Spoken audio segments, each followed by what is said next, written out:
On December 26, 2025, the heart of the chess world was beating for the FIDE World Rapid Chess Championship.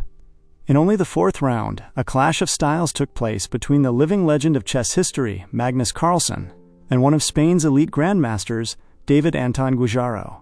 This encounter was not just a battle of wits between two giants, but also a psychological milestone on the path to a massive $1 million total prize pool. In this prestigious marathon, where the champion would take home $60,000, every single move was worth its weight in gold. As the match began, Carlsen's trademark calm demeanor and Guijarro's extra motivation as a home continent player created an intense tension on the board.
Playing with the white pieces, Anton Guijarro started with a flexible and solid system, prioritizing flank development.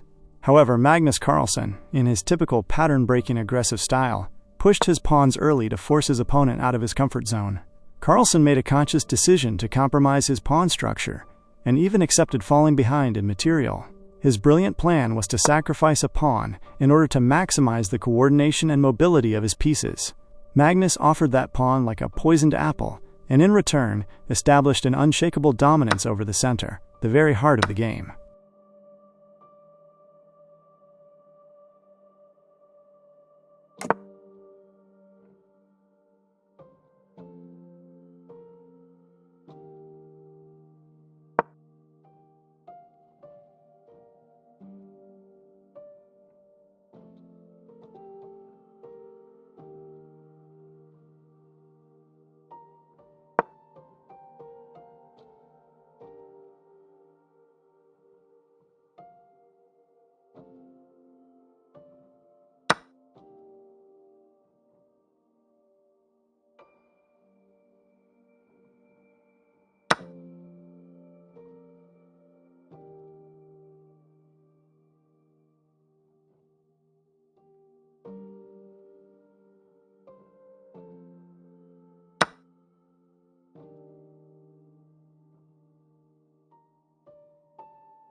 As the game evolved into the middle game, Carlsen's positional genius began to mesmerize the audience. Magnus positioned his pieces like a spider web, perfectly supporting each other while leaving his opponent breathless at every turn. White's pieces, especially the restricted knights, were virtually imprisoned in their own half by Carlsen's impenetrable central pawn chain.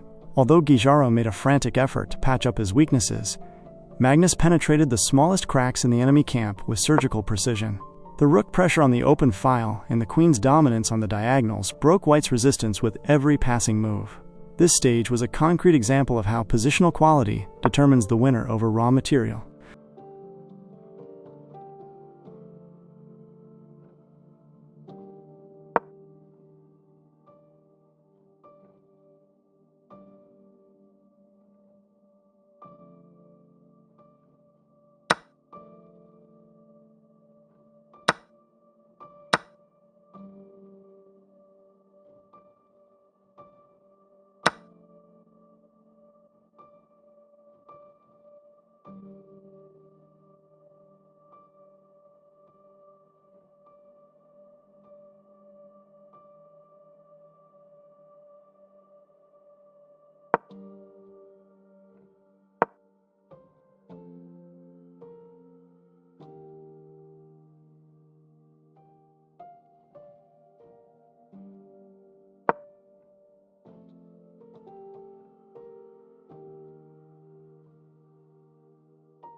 In the final moments of the game, Carlsen managed to push his unstoppable passed pawn all the way to the 7th rank. Seeing no escape from a mating net or devastating material loss, Anton Guijarro was forced to resign on move 28. This victory brought Magnus one step closer to the grand prize, and secured its place in history as a, quote, Carlsen classic. Once again, we witnessed that no defense can stand against the right strategy and perfect timing. We've reached the end of our analysis. To see more high-level match reviews like this, don't forget to subscribe to the channel, like the video, and share your own thoughts in the comments. See you at the next move.